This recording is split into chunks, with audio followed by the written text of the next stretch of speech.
Hello guys, welcome to week 7 and 8 of the Goalless Market Information Valuation Bootcamp. Today we'll be going over LBO analysis. So just a quick review of where we've been and where we're going. So, first we had Excel, financial statements, dove into financial topics. We went over relative and intrinsic valuation the last couple of weeks. So this week we're going to continue with the intrinsic valuation and a leveraged buyout analysis. So for today, we're going to be going over what is an LBO, diving into some entry assumptions, the sources and uses. We're going to adjust the balance sheet and then do some debt repayment. Finally, we'll exit and we'll calculate our returns on the leverage buyout analysis. For examples, we'll be diving into the Excel and then we'll look at some key takeaways.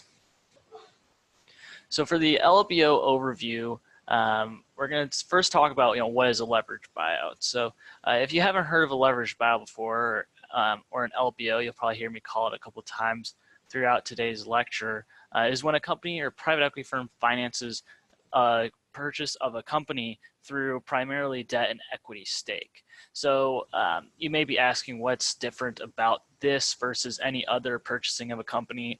Usually a company is purchased with cash and debt, just like a leveraged buyout. Well, a leveraged buyout will usually have a substantially larger position of debt than a normal buyout would take, right? So we'll probably see 50, 60% purchase with debt and then a little bit with equity. So whenever we're talking about equity here, we're talking about sponsor equity. So that means the financial sponsor, usually a private equity firm, will use their cash on hand to buy this company. So every time we talk about equity, we're thinking about sponsor equity, sponsor cash, right? Private equity firm's cash.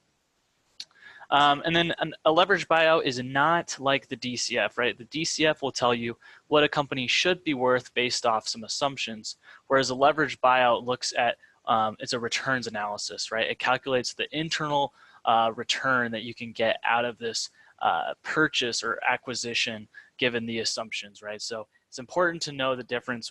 DCF gives you the value, whereas LBO is a returns analysis, right? So it tells you how profitable or what return this investment will yield with the assumptions you give it, right?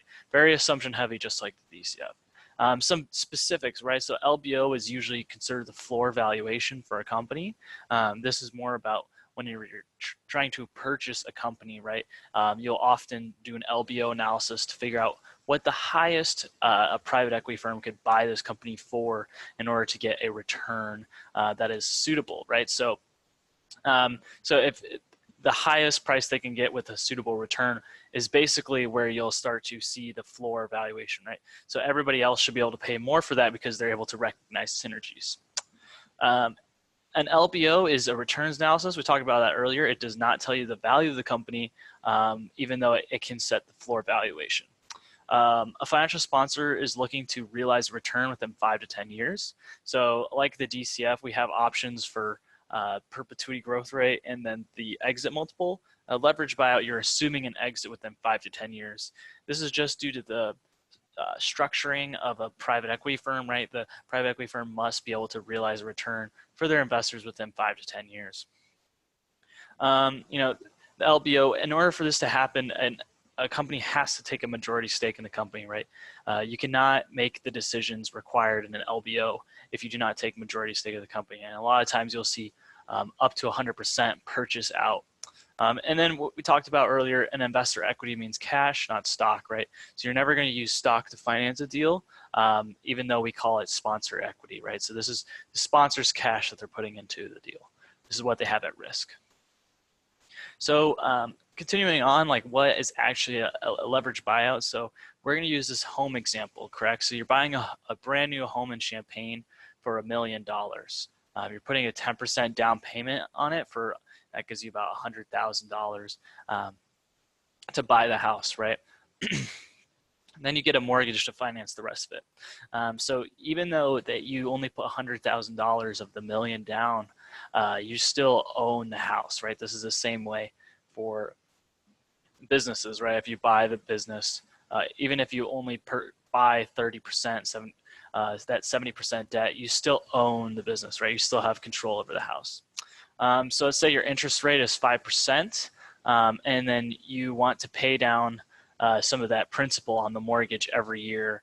So not only will your interest payments decrease over time, but then it will also increase the amount of equity you have in this, right? So if you pay off some of that debt when you go to sell the house, you're going to get more money than what you put down as your down payment.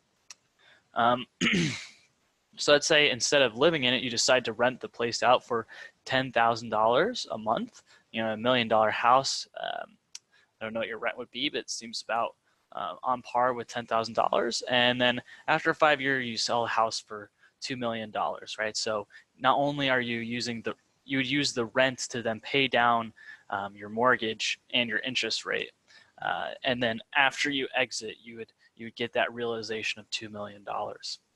Depending on how much of the mortgage you have paid down is how much of that $2 million you'll get. So, you know, this is a very simple analysis, very simple idea here is like a house, right? You'd buy a business for 30% equity. So a financial sponsor pays 30% cash on the deal, and they finance the rest with bank debt or maybe some more risky debt. So the mortgage in this example is the debt that you're using to buy the company, and your down payment is the equity. And then your internal, your interest rate on the debt is exactly the same as interest rate on the mortgage, right? You're required to pay your debtors for lending you the money, and then you're paying down the mortgage with the cash you're making in the business, right? So instead of using rent, you're using free cash flow, right? You're using net, your net income. You're using any cash available to pay down this debt. And then you're operating the business the same way. The private equity firm doesn't usually operate the business. Usually they'll have a management team operate the business, but they'll oversee the business on a higher level, maybe not in the day-to-day. And then you'll sell the house, and just like that, you'll sell your investment, right? So a couple of ways you could do that is to actually sell the company, to do an initial public offering, so offer the stock publicly, or do a recapitalization. And I believe we'll talk a little bit more about each of these later throughout the slides. So here's just kind of an example of the numbers, right? So if you buy a company for 10 times EBITDA or 10 times EBIT, you'll basically have your debt, right? So you could have any sort of bank debt, right? So this could be mezzanine, this could be senior, and we'll talk about debt in a little bit, but these numbers, these types of debt often reflect more of the interest, right? So the riskier types of debt like mezzanine tend to have a higher risk, and therefore they have a higher return or a higher interest rate. Then the equity, right? So this is what the private equity firm is actually using cash to buy this company, right? So they're only paying 3 times EBITDA, and then they're getting debt to finance the rest of this. This does make the purchase of this company a lot more risky, but at the same time, it allows them to get a greater return because they're able to, more than double their money in these 5 years. So then, when they exit in 2020, let's say they sell for the same multiple, right? Still 10 times EBITDA, but this time there's only 2x, 2 turns worth of debt left. So they pay off the 2 turns, and then that 8x EBITDA left after they sell the business is available for them to keep, right? So this is what the private equity firm will use as their returns to give back to their investors and pay themselves as well. Some entry assumptions and sources and uses. So now this is kind of getting into what it means to build an LBO. So your entry assumption is one of the most important assumptions you'll make in an LBO. So usually if this is a public stock, you'll be looking at the share price and your fully diluted shares outstanding. This will give you the price that you'll be purchasing the company. If it's private, kind of like what we talked about the last couple of weeks, you'll use some sort of EBITDA multiple, right? So your multiple times your EBIT, your LTM EBIT or NTM EBIT, very similar to doing a comps analysis. This will give you your enterprise value that you're going to purchase the company for. So this is kind of the big difference between a public and private assumption or entrance assumption, is just using the difference between a multiple or a share price times the fully diluted shares outstanding. However, the math still works the same at the end. Some leverage considerations, right? So a company must be able to generate enough cash to cover its interest and principal, right? So you're never going to see any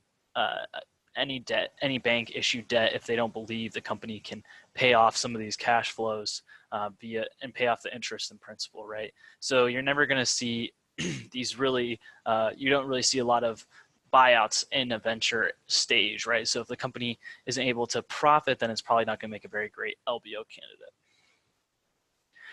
So this kind of leads us to the idea that you want to purchase businesses that are stable and have strong and steady cash flows to pay off this debt consistently. You often will use LBOs, and what you'll do is whenever you're building an LBO analysis, you'll use some sort of sensitivity on the leverage ratio, right? Just kind of showing you what your returns are based off their different types of leverage. Oftentimes you'll analyze debt comps, which means looking at other public companies in the area that you're looking to invest in, maybe other buyouts, to see how much debt they were able to put on their portion of the business to give you an idea of what you would be able to put on yours. Does a company have assets to collateralize debt? So oftentimes you'll see very asset-heavy businesses tend to have more debt whenever they do a buyout, just because they're able to back the debt with something like an asset for collateralization. That means, if they default on their debt, the bank can go in and actually take the asset that is used for collateral. This makes it less risky to lend to that business, and often will bring down interest rates. Another thing to consider is relationships with credits and lenders. So, some private equity firms actually have a bank arm, or like a debt issuing arm. So, if you're looking at really big, really big private equity firms, they have lots of creditors available, and they may even have a credit fund where they can lend out specifically. So that credit fund may be able to give them a more risky loan than what they would usually accept. Another thing may be, if you've worked with a lot of lenders recently, maybe a more recent lender would help you out, maybe take on a more risky investment than they usually would, just because they know that you're a good buyer. And then the investment style of the financial sponsor, right? So some financial sponsors tend to be a little bit more aggressive when it comes to leverage. They tend to over lever, or maybe put on the maximum amount of leverage to get the most return. And this can be sometimes something to think about whenever you're building out your LBO. So how aggressive is the financial sponsor? And you wouldn't want to assume a super aggressive financial sponsor, probably more run of the pack, because you never know who's going to be investing in this business. Some sources and uses. So sources and uses is a really important schedule that is actually used to build out your LBO. And essentially what it shows you is how much is the buyer really paying to acquire this business, and then where is that cash coming from? So your sources is where is this cash coming from to buy out the business, and then a use is going to be where is that money being used on. So some sources, these can either be cash sources or ways to decrease the actual purchase price of the company. So when you're looking at debt, right? So all forms of debt tend to be sources. So you're looking at both new debt and assumed debt.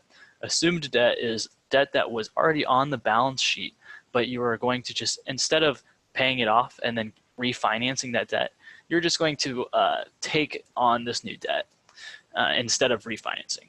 Equity rollover. So equity rollover doesn't actually, there's no cash coming in, but usually what the private equity firm will offer is the management team, if they stay on for the next 5 years, they can take any ownership stake that they had before and put it into the deal, right? So this will theoretically lower the percent owned of the private equity firm, but what it will do is allows for the management to profit and align them a little more critically on exit.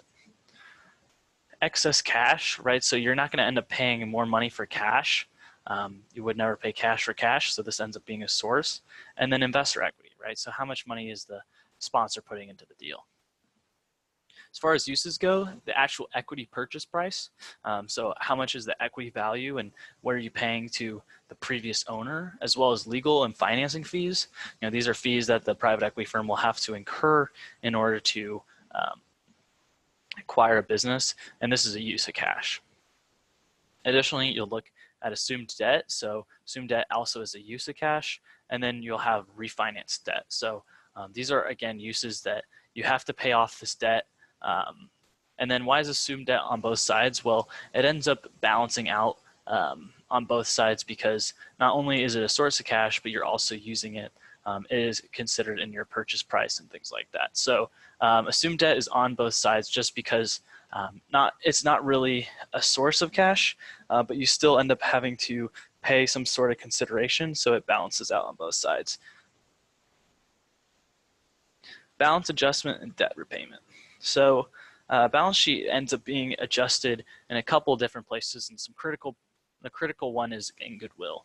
So goodwill usually occurs when the equity purchase price is greater than the shareholders' equity, right? So that residual claim that shareholders have, and this is very common because shareholders' equity is more of a residual balance, whereas equity purchase price can be based off a number of different factors. So what happens is you would subtract your equity purchase price over the shareholders' equity. This would be the goodwill created. A lot of times the goodwill created in the deal could be representative of things that aren't seen within the company but are worth paying extra for. So this could be just due to like how good of a company it may be, or it could also be related to maybe has a really good book of business, maybe has some good customers or really good relationship with suppliers, right? So these are things that you may not be able to value per se, but makes it a good company. And then some other adjustments you may be looking at is a step up in some of the assets. So you may increase the PP&E, so plant, property, and equipment, to their fair market value for tax purposes, right? So if you increase your PP&E, it allows you to take more depreciation on these assets, which increases your positive cash flows. Intangible assets, so the things that you are able to actually put a value on, you would then create an asset for this. So this could be maybe increasing the amount of a patent, right? So if the company has a patent on their books, usually a patent is usually pretty small on a balance sheet. It's not representative of the value, but more of the cost associated with getting the patent. If you buy a company with a patent, you would then write up the intangible and patent because this is extremely valuable for the company. DTAs and DTLs, so these are tax treatments that will become adjusted, and then you'll also have additional DTAs or DTLs due to some of the structuring of your deal. So as far as debt repayment goes, debt repayment is one of the most important things that you'll actually look at for your LBO, right? So the more debt you can pay off, the better your returns tend to be. And this is all important whenever you're projecting out your financial statements. As opposed to maybe a DCF where you're using EBIT, we're going to move all the way down to net income and remove interest expense, because an LBO analysis tends to be a equity focused analysis. So we want to remove all other stakeholders in a business all the way down to the equity, right? So we'll use net income instead. You also need to account for interest expense in this analysis and project that out. So it's really important to remove this here because it will be a cash subtraction. You link your interest expense back into the model for debt paydown. So this ends up creating a circular reference, right? Because the amount of net income and free cash flow you have available to pay down debt will reduce your debt, but then the amount of debt you have on your books actually ends up changing your interest expense. So this creates a circular reference, as you can note. And this is what you need to make sure whenever you're actually doing the Excel for this, make sure that your circular references are being allowed. We then will project out our cash flow statements. We'll project out things like depreciation, change in net working capital, and capital expenditure. These are our cash and non-cash expenses that have tax affecting and cash flow affecting. This will then all be totaled up to determine how much debt we are able to pay off at the end of the period. Here at the bottom, it kind of references the structure or the flow of which the cash flow is being used. So cash first pays down the most senior debt, and then it will flow all the way down to the most junior. After, of course, the mandatory repayments, then you'll have discretionary payments. And we'll talk about this later throughout the lecture. Actually, we'll talk about it now. The different types of debt, so you have secured and unsecured, or you may hear people say this is senior and subordinated. So your secured tends to be backed by some sort of asset, so it could be collateralized, and it has different types of covenants. So you'll be using a maintenance covenant whenever you're dealing with secured investments, right? So this is more of like what rules is a lender who's offering you a senior or secured loan wanting you to follow with. So these tend to be more conservative banks and tend to be much shorter in period. They also have a very interesting interest rate adjustment, so it's floating. So what that means is based off some metric, which is usually the LIBOR, so London Interbank Exchange Rate.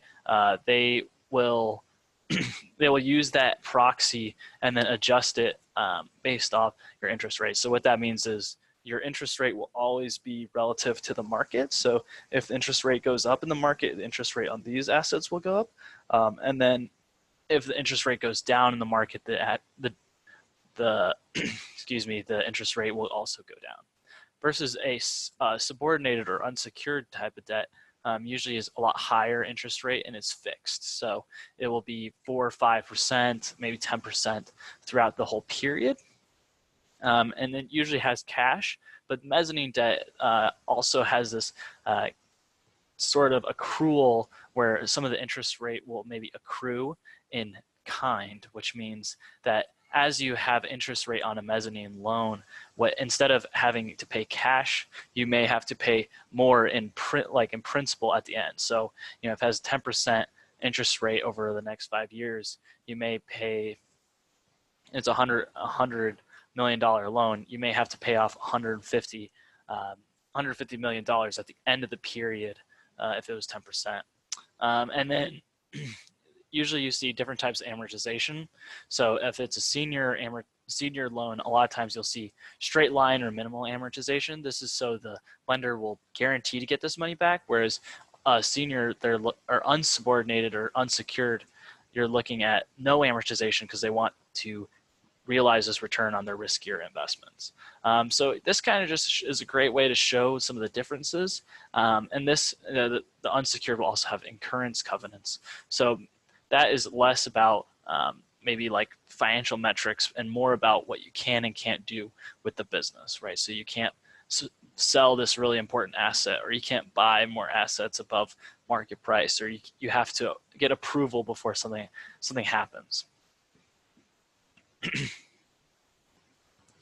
Then you'll start to build out a debt schedule. So you would link your beginning to your end. So you'll create a corkscrew.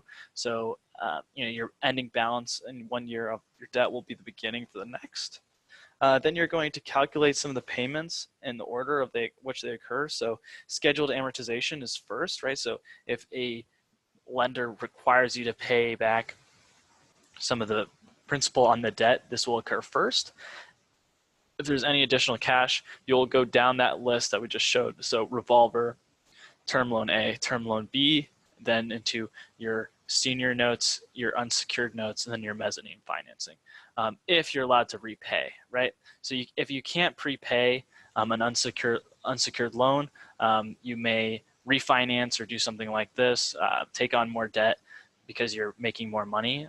So a lot of times you'll see people do that, or if they may not even have enough cash flow to pay off the senior debt throughout the period. Yep. So, and then if you cannot pay your scheduled amortization payments usually you see this in the first couple of years, what you'll see is the LBO will be allowed to pull on what is called a revolver. So your revolver is almost like a credit card. So if you don't have enough cash to pay off your scheduled amortization, this could often happen in the first year. You'll use the revolver to pay down that required amortization.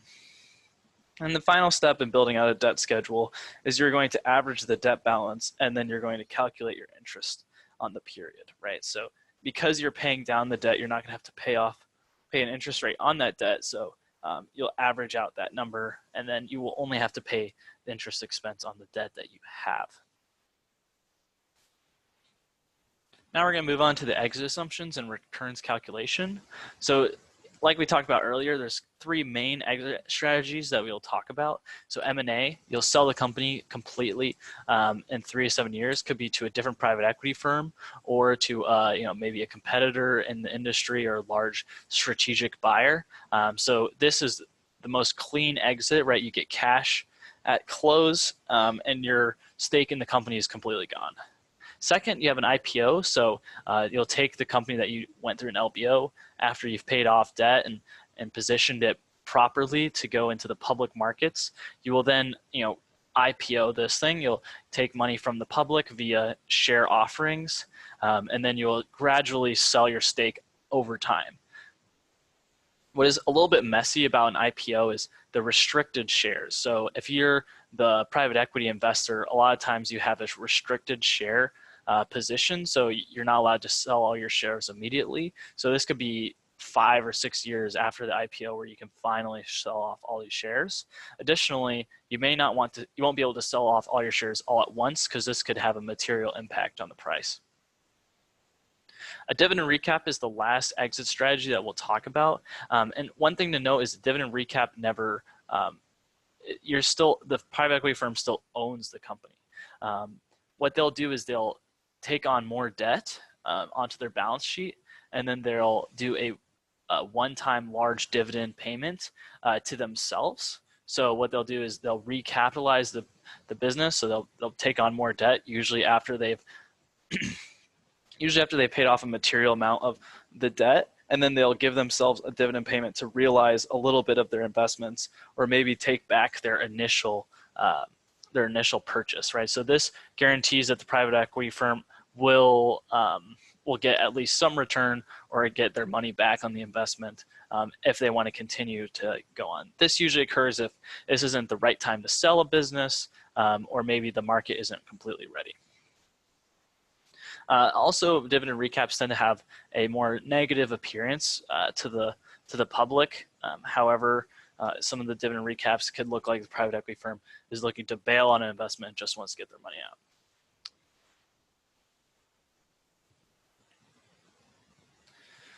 So some of the return calculations we'll do. So LBO uses two types of metrics. One is the internal rate of return, and the second is the money on money multiple, or the money on invested capital, or maybe you'll hear it as cash on cash multiple. Basically, the first one is the internal rate of return on the investment. So if you were looking at the 5 to